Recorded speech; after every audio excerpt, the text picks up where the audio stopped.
গরিবদের ওপর যারা জুলুম করে, তাদের মুখ থেকে যারা খাবার কেড়ে নেয়, তাদেরকে যারা কষ্ট দেয়, এই কর্ণ শুধু তাদেরকে শাস্তি দেয়। ইয়নার, অপরকে শাস্তি দেওয়ার দায়িত্ব আইনের। আর কেউ যদি সেই আইন নিজের হাতে তুলে নেয় তাহলে সেটা দণ্ডনীয় অপরাধ। আইন আমি নিজের হাতে তুলে নিয়েছি শুধুমাত্র ন্যায় আর ধর্মকে প্রতিষ্ঠা করার জন্য। আইনের এই হাতের মুঠোটা যখন বন্ধ হয়ে যায়, তখন আইনকে নিজের হাতে তুলে নেওয়া ছাড়া আর অন্য কোনো উপায় আছে উকিল সাহেব? তাহলে কি এই জয় চৌধুরীকে সরিয়ে দিয়ে আপনি ন্যায় প্রতিষ্ঠা করতে চান মিস্টার কর্ণ? বলুন, জবাব দিন। এর জবাব আমার কাছে নেই। আসামির পুরো নাম? কর্ণ।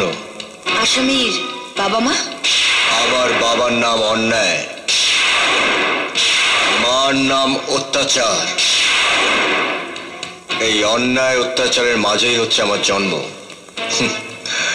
ঘেন্না হচ্ছে আমার ডিগ্রি, আর অবজ্ঞা হচ্ছে আমার পরিবেশ। নিজের বাবা মার সম্পর্কে এরকম আচরণের কারণ?